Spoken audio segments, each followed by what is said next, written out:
California Air Resources Board, or CARB, has long been at the forefront of the environmental regulations in the United States, with many states choosing to adopt the policies set forth by California. While their initiatives are aimed at reducing emissions and improving air quality, businesses and truck drivers across the nation often find themselves grappling with the complexities and challenges posed by these clean air regulations.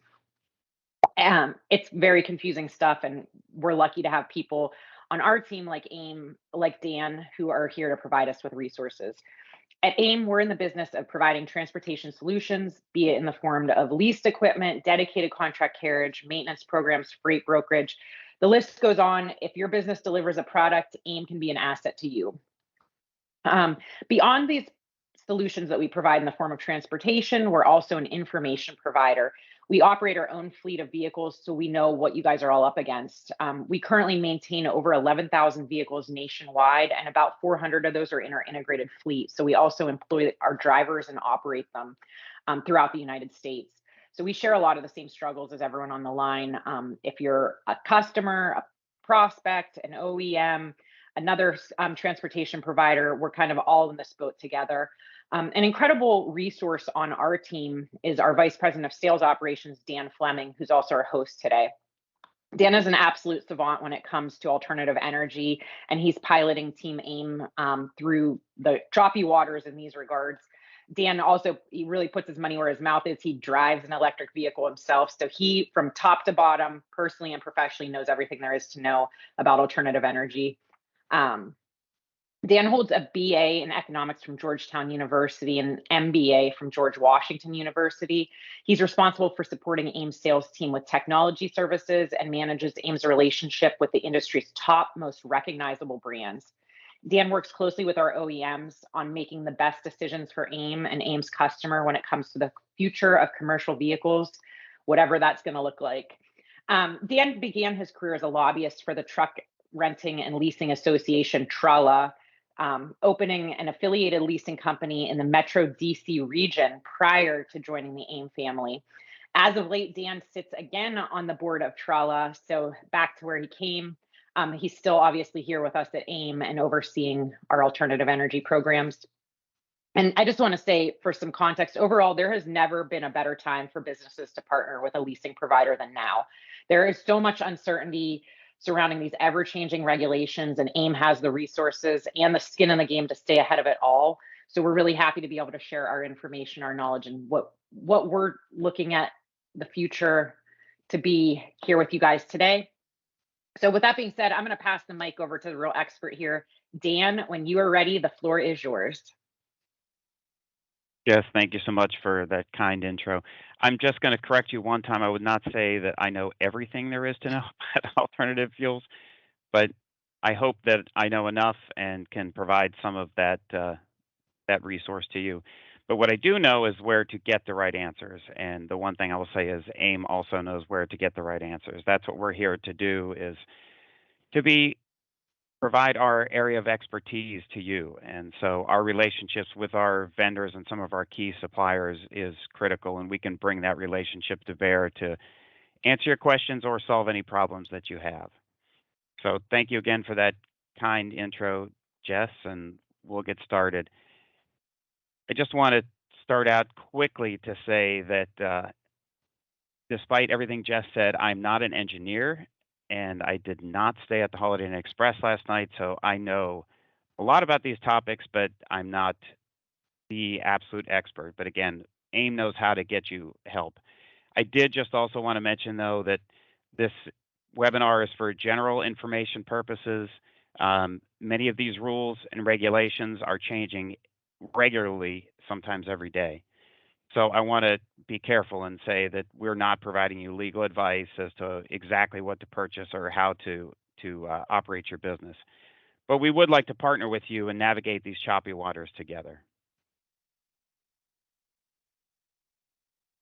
So just began with a little information about CARB, but I just wanted to mention a few more things. I'm certainly not a California, born and raised in Ohio, a Virginian for the last 30 years. But I want to tell you why CARB matters to all of us across the country, no matter where we live, since we're in transportation. In the 1960s, California merged some regional air quality boards, and CARB was born. Around that time, 1967 exactly, the Federal Air Quality Act was enacted, and the federal government gave California the ability to set its own more stringent air quality rules. Why does that matter to everybody else? Because the other states in the union only have two options. They can either choose to follow CARB or they can follow the EPA rules. They're not allowed to write or modify their own rules. So, in other words, they adopt the California rules or they adopt the EPA rules. That's not to say they need to adopt every rule that California passes, and you'll see when we get into the presentation. But if they're going to adopt a California rule, they have to adopt it as approved by CARB, and they do not have any authority to alter that rule in their state. Why is that? I think it's fairly obvious for all of us in transportation. But if every state had their own rules or requirements for emissions, our OEM partners could not possibly have separate engines or technologies to meet each state's requirement. Therefore, many of the states that choose to be more aggressive or whatever you want to, whatever terminology you'd like to use, have decided to adopt California rules, and in some cases have signed on to adopt those rules automatically without debate or unique consideration. So that provides a challenge to many of us, again, that operate interstate and all over the continental United States. And as you'll see, again, not just into California. So while there's a whole blanket of rules that we could be talking about, I try to limit it to some of the highlights that are particularly active right now. Number one, many of you may have heard the term about the omnibus rules. These were the rules that really are still in place starting in January of 2024. So the model year 24 for the engine, not the truck model year, but by the engine. There's a settlement that we'll discuss on that, but these rules do still remain in place. And then in 2027, the EPA rules also regarding diesel emissions that thankfully are now synced up with CARB. So the California rules and EPA rules, as we'll see, will sync up in 27, which again gives our OEM partners better ability to meet these technological requirements and these emissions requirements. You then may have heard about the Advanced Clean Truck Rule and the Advanced Clean Fleet Rule. These are two partner rules that require the purchase of electric vehicles. So I'm going to jump into the differences between those and how they're going to impact us. But then we also have the heavy duty truck inspection and maintenance rules that are going into place in California, as well as the truck refrigeration unit rules. So I thought that so we don't lose anybody and we don't fall asleep, that's probably enough rules. I'm going to do my best to cover these at a high level. More details are certainly available through AIM or any of our OEM partners. So feel free to ask questions at the end. I'll do my best, or we can obviously reach out and get more detailed answers. So I wanted to start with the CARB Omnibus NOx rules, nitrous oxide. And these rules are really established to try to limit the amount of nitrous oxide in the environment. We're all familiar with some of this with regards to the implementation of DEF and the DPF systems, the particulate filter systems, that came into place in really 2007, 2010 timeframe. That was the beginning of these efforts to limit both the nitrous oxide, but also the particulate matter that comes out of our diesels.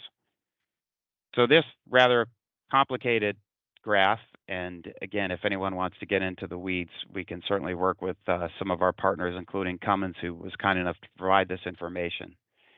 But you can see in this graph that 22 California and CARB and the EPA were pretty well aligned.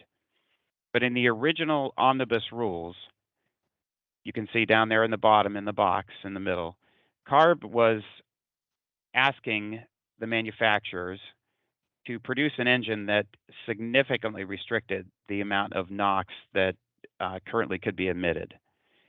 That was going to cause a problem because California was going to be completely out of line with the rest of the United States. And we're going to get into what was done, but that was creating issues. The other problem with this rule was that California did not follow the 4-year lead time requirements that were part of the clean air rules and shortened those time frames. So there was a question whether this rule even had the ability to be passed in any case.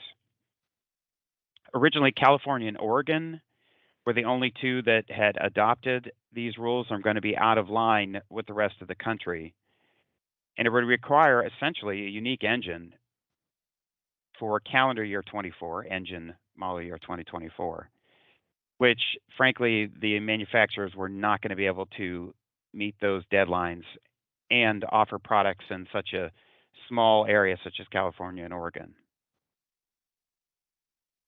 Specifically, these rules right here that I've circled, these are the ones we're discussing that would have created the significant challenge. So as a result, you probably heard, I know Transport Topics covered it significantly, and a lot of folks covered it this summer.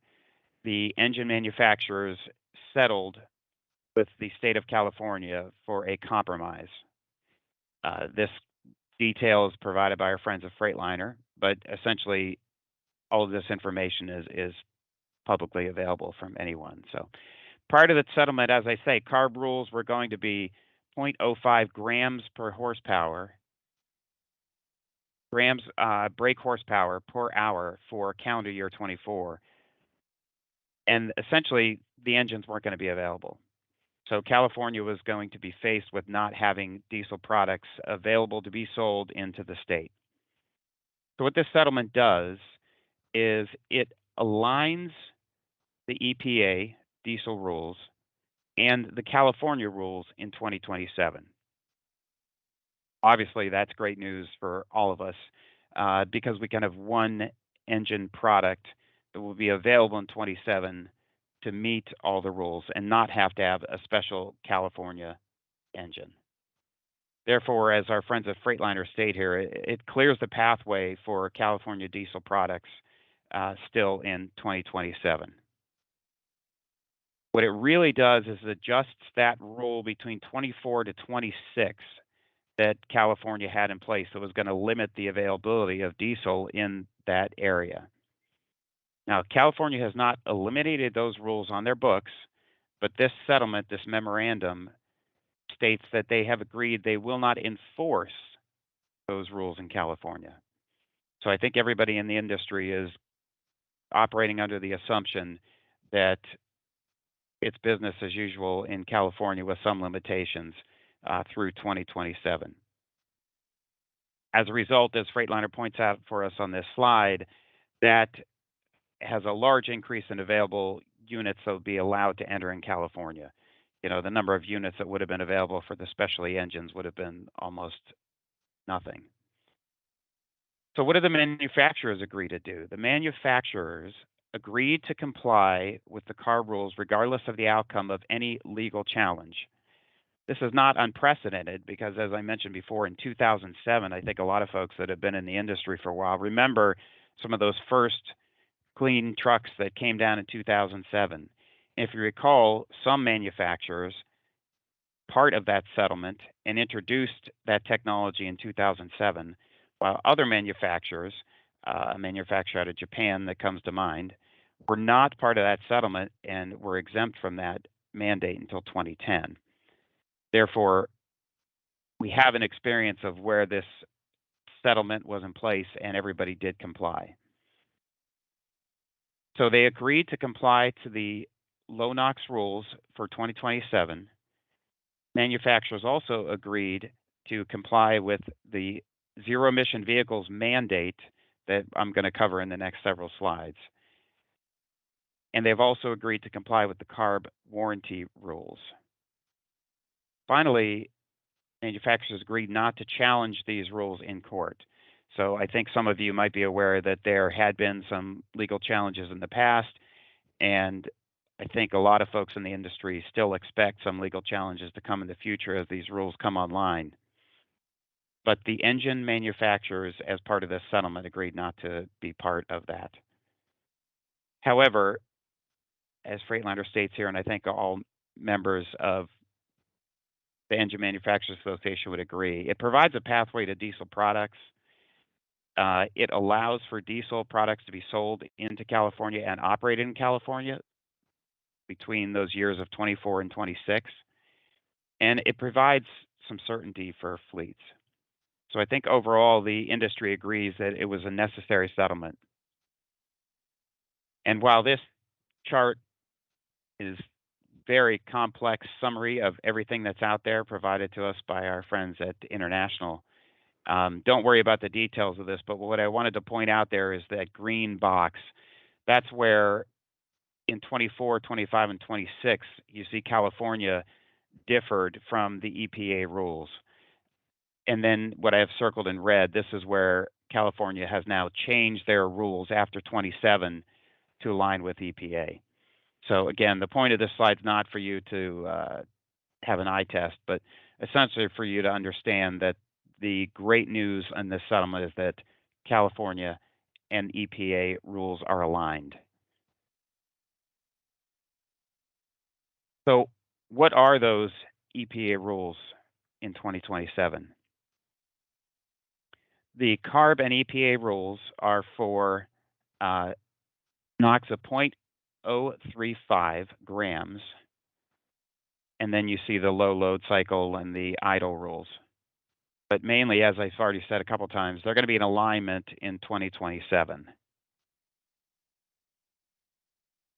For one example, one of our partners that I've already mentioned, Cummins, for example, is developing a gas 6.7 liter engine to meet these strict requirements. In addition to Cummins, many of the other manufacturers, I know Detroit Diesel, who's partnered with Freightliner, and International Navistar, who partners with Cummins, are expecting to have other solutions that meet some of these regulations on the heavy side as well. And they're working towards that goal for 2027, which is a realistic goal. These NOx rules are also going to require emissions warranties that are significantly longer. I think most of AIM's customers have come to realize that emissions warranties already extended starting last year, but this is going to require even longer engine warranties offered by the OEMs. That certainly is going to help a lot of us users, but it obviously adds to some of the cost. And the one thing I want to point out here is that obviously we are biased, but we feel that leasing is the best course of action to adopt this new technology because it allows a provider such as AIM to bring our experience and for AIM to worry about the headaches of new technology. AIM's maintenance team can help keep you on the road and compliant to run into California with all this new technology. So that's the specific diesel emissions rules that I wanted to cover today. But what comes next? We all know that there's several steps past this. And probably the biggest one that I'm sure everyone is hearing about is the California Advanced Clean Truck Rule. There are really two sides to this rule. There's the truck rule that I'm going to discuss now, and then the fleet rule. It's very easy to get them confused. I get them confused all the time. But the Clean Truck Rule is a requirement that all major manufacturers must sell zero emission vehicles as a percent of sales. Zero emission vehicles does not mean natural gas vehicles. It does not even mean some of the new hydrogen engine technology that we've all heard so much about. Essentially, at this point, zero emission vehicles are battery electric vehicles, which I can, as Jeff mentioned, attest to on the passenger car, are great vehicles, but this is my commentary, are just not quite ready for long distance use in the industry. think our manufacturer partners are making great strides, and this technology is coming along. But these California rules are rather aggressive. So as you can see, California is going to require our manufacturer partners in model year 24, again, this is engine model year, to sell 5% of their class 2B to 3s or 9% of class 4 through 8s and 5% of class 7 to 8 tractors as EVs. Again, this is California, but as they'll see in the next slide, other states are adopting this. So each manufacturer at the end of the year is going to have to account for how many diesel units they sold and note the percent of electric vehicles that they sold. Why does this matter to us? This matters to us because if manufacturers are going to be required to sell these vehicles, someone's going to have to buy them. So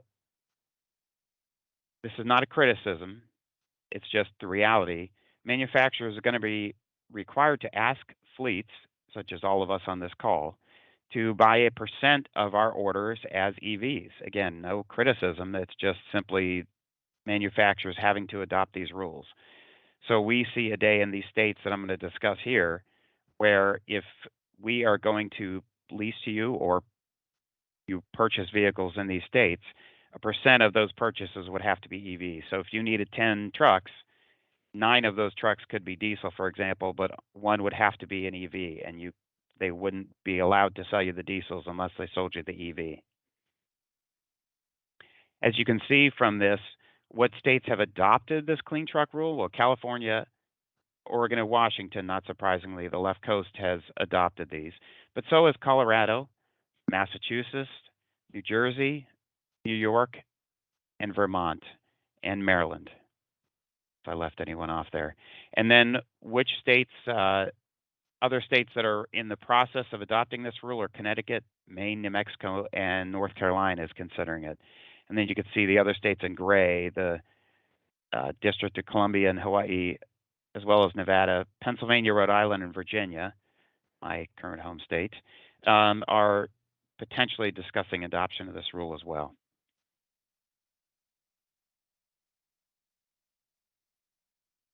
But the other half of that equation, if the manufacturers are going to require to sell EVs,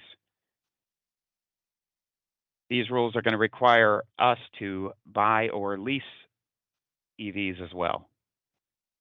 So I'm sure many of you have heard of the Advance Clean Fleet Rule, which is going to require for calendar year 2025, anyone acquiring new vehicles in these categories, the box truck, van, buses, you see there, Group 1, in 2025, 10% of new vehicle acquisitions will have to be EVs. So far, this rule has been adopted in California, but not yet finalized. And other states have not yet adopted it because it's not yet finalized. However, as you saw from the last slide about the clean truck rule, it's our expectation that many of those states that have adopted the clean truck rule are expected to adopt this clean fleet rule. Again, they haven't yet. It's just our expectation for that to happen. But if, for example, the state of Maryland is going to require manufacturers to sell EVs, they're going to have to require us to acquire EVs. So again, why does this matter to folks that maybe are in the middle of the country? Well, under this rule, trucks that travel into California, as an example, or if any other state, such as Oregon or others, adopt this, travel into a state, you will have to report a fleet for that state. So in the example here, a California fleet has to be reported based on the number of units that your fleet sends into the state. Therefore, if you had 10 trucks that made deliveries into the state, and that's even just one delivery, your organization now has a California fleet with 10 trucks. And if you have Group 1 in 2025, the smaller trucks, you would have to buy 10% of that fleet as EVs. So if you had 10 trucks that touch California, you'd have to buy one EV.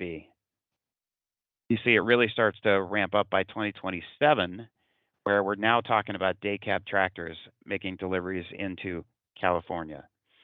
And California is one thing, but again, if and when New York, New Jersey, Maryland, other Colorado adopt this rule, essentially you'll have the same calculation that if you have vehicles that touch those states, a percentage of your new acquisitions, whether that be lease or purchase, will have to be EVs for purpose of these rules. This is, I think, in my mind, primarily why California matters to us, because their rules impact us. Right now, as the rules written, some of AIM's customers, for example, that are in Phoenix, Arizona, that touch California and do on a somewhat regular basis, will already have to comply for box trucks by 2025.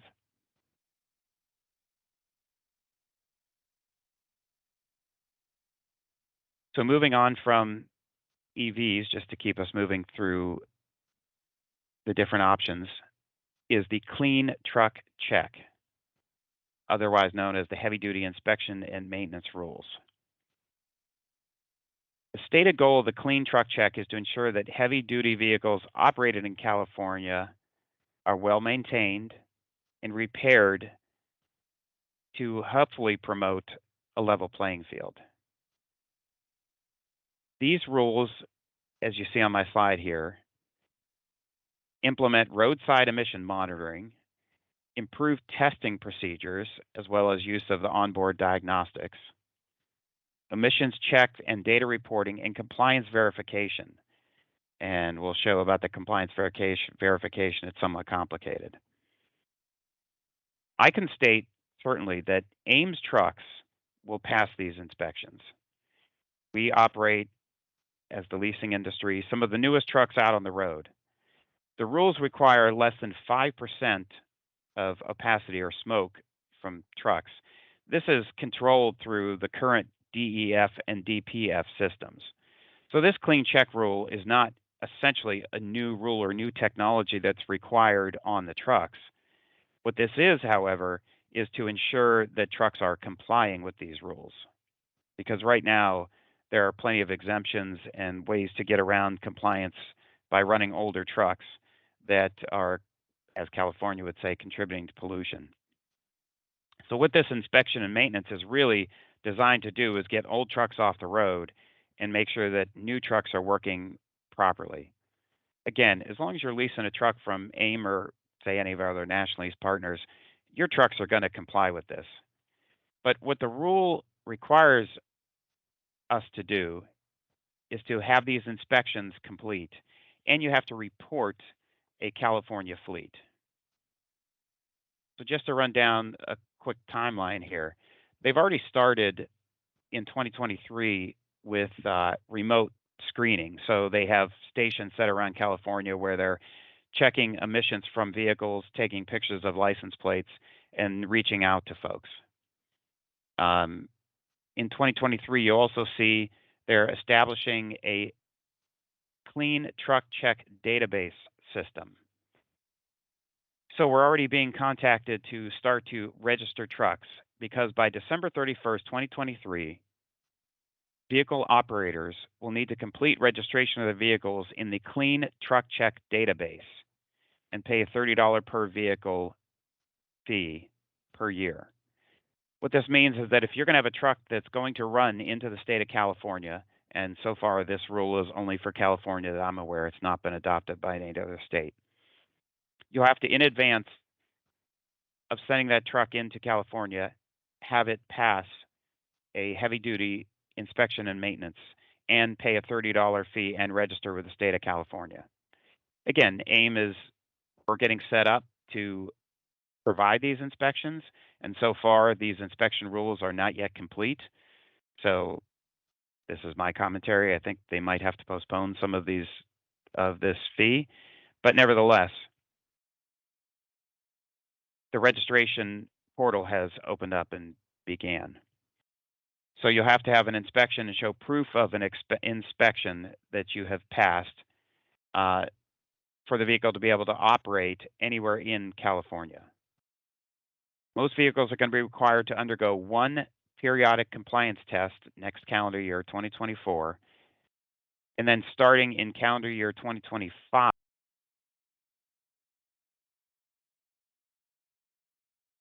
again, it's AIM's plan through our maintenance department that anyone leasing an AIM truck can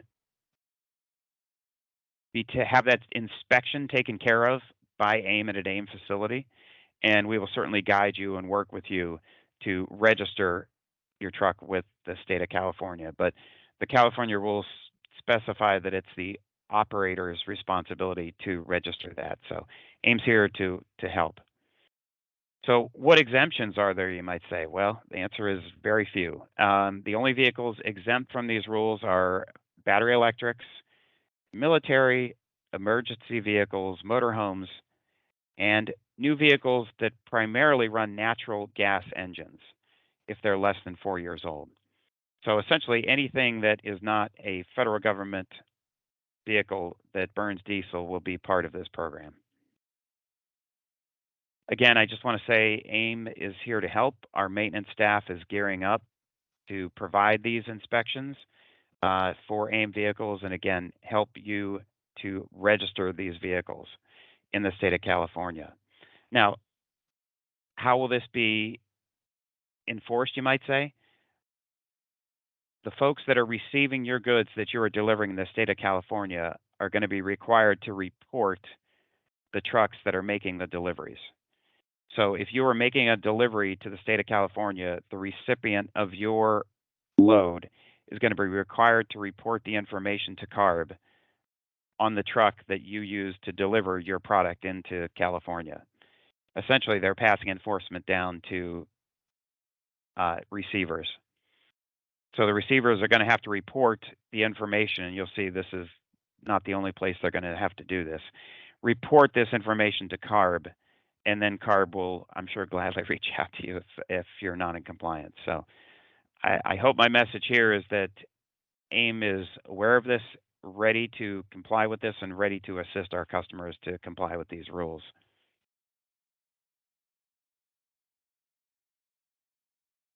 So similarly, what about the refrigeration units?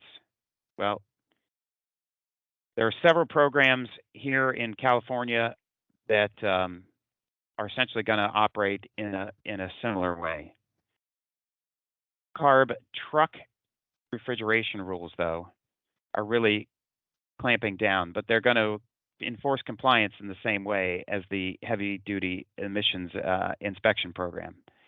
Owners of refrigerated warehouses, distribution centers, grocery stores, essentially anybody receiving refrigerated loads are going to be required to register with CARB. They will have to pay a fee, and they will have to report a unique CARB number that is assigned to every truck refrigeration unit that arrives at their facility. They're going to have to report all TRUs, including those based out of state that operate in California. We, who operate these refrigeration units, are going to have to turn over at least 50% of our fleet to zero emissions refrigerated technology. Therefore, the new requirements include the transition of diesel-powered trucks, truck reefers, to zero-emission reefers. Registration of not only the facility, but also for the truck units themselves will be required. We will have to register our refrigeration units with CARB and will be assigned a unique number that has to be displayed on the side of the refrigeration unit. As I already mentioned, that's where the receivers of your goods will have to record your TRU registration number and report that to CARB on a regular basis. Similar to the heavy-duty inspection and maintenance program, there's going to be a fee per unit, a portal to register, showing proof of your California fleet. Based on that, as I said, California is going to require 15% of your California refrigeration fleet to be electric refrigeration units. Well, what do those look like? They are available. Electric reefers are being produced right now by our partners at Thermo King and Carrier. Technologically, the refrigeration unit themselves are not particularly complicated. Essentially, refrigeration units have been able to run on electric standby for years, so the refrigeration itself is not a problem. The issue, of course, is the battery. I'm not a refrigeration expert, like I said, but these units were designed to run as part of an electric vehicle. So to tap into the battery power already on the truck to run these reefers. Well, as we all know, there's not a huge number of electric trucks that are available. And right now, we're concerned that these units were not designed to be run on a diesel truck. So for them to be adopted to a diesel truck to operate an electric refrigeration unit, a separate battery pack would be required on the truck. I know that Thermo King and Carrier in particular both are working towards this technology, but we're not quite there. And as you can imagine, a separate battery pack on, say, for example, a non-CDL truck would certainly decrease the available weight that you could carry.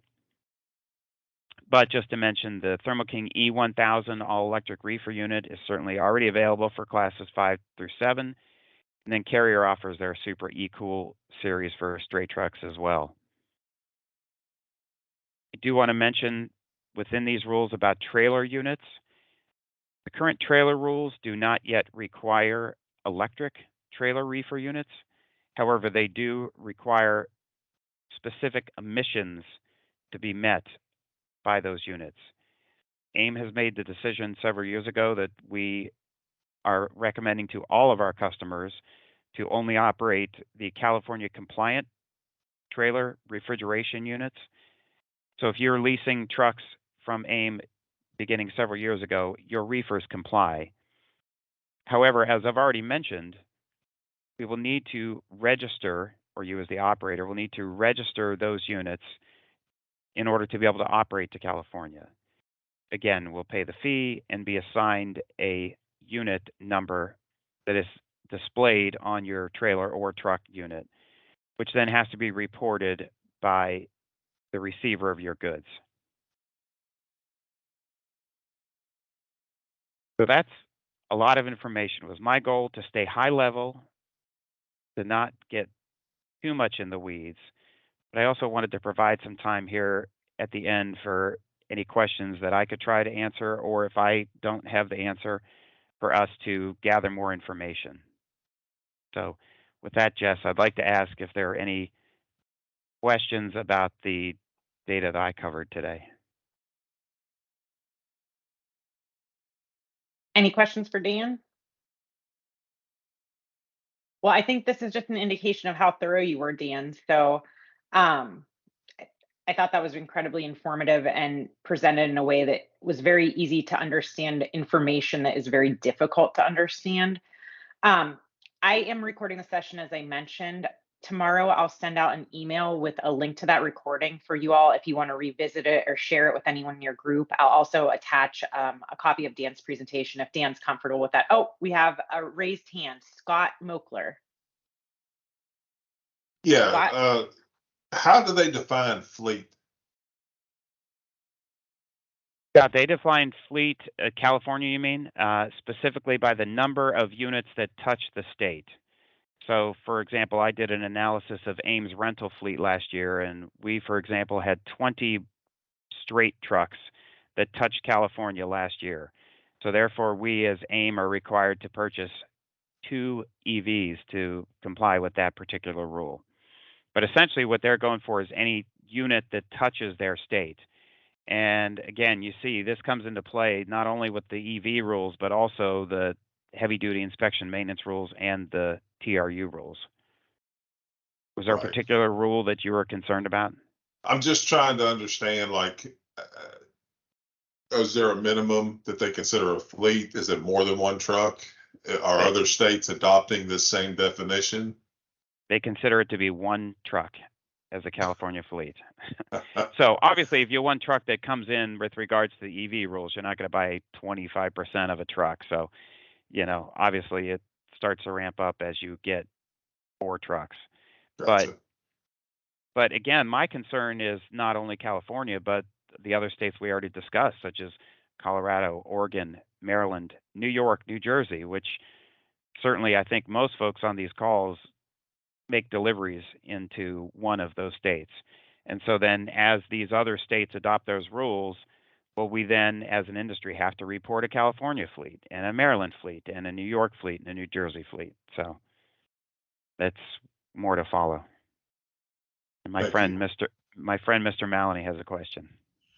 Dan, talk about how this is going to conflict with interstate commerce. Your map showed that Colorado is going to adopt this, and yet you got trucks traveling from Indiana to Utah going through Colorado. How could this not be challenged under a restriction of interstate commerce? I agree, John. I'm concerned about the same thing. And what I'm also concerned about, though, as I pointed out in my slide, is that the Engine Manufacturers Association specifically, again, I'm not dinging them, don't take this as a negative, but they agreed not to challenge it in court. So I know I am aware that the American Trucking Association in particular is looking at this and looking at all opportunities because, John, I agree with you, but California has already passed rules like this, that have held up in court.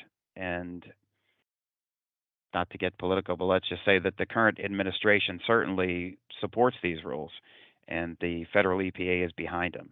So I think there most definitely will be challenges, but it's hard for me to predict how they'll come out. I know that doesn't answer your question, but I think the real answer is I don't know.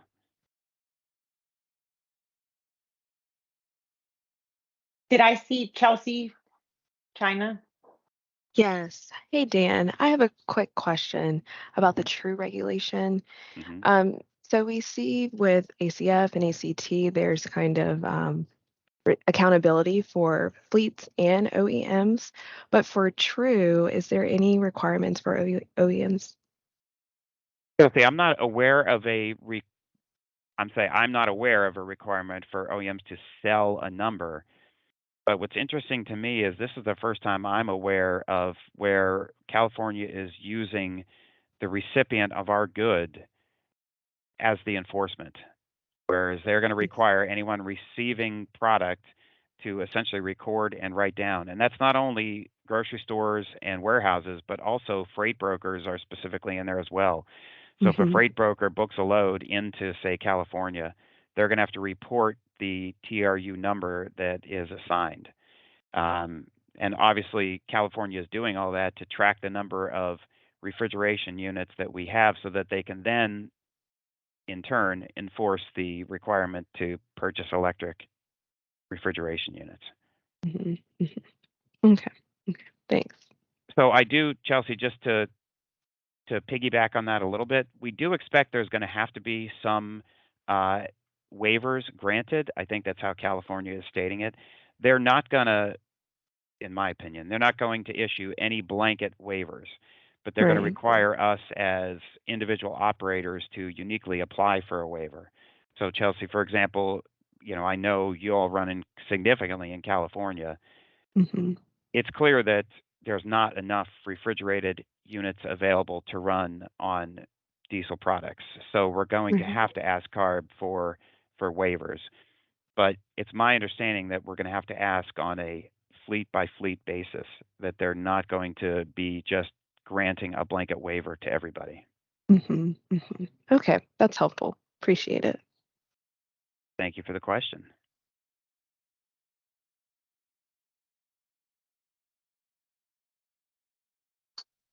Anything else for Dan? All right. Well, again, I will be sending a link to this video recording to all of you sometime tomorrow, along with Dan's deck. I'll have Dan's contact information. So if there's anything that comes to mind, question-wise, concern-wise, between now and when the email comes out, you can feel free to contact Dan. If you have any questions about AIM, what leasing with AIM is like, or just want some more information about what we provide as a company, please feel free to reach out to me. I'd be happy to chat with you or send you some information along. Same for Dan. And you can always Again, reach me through your AIM representative. So if you're working with an individual sales professional from AIM, they know my number, believe me.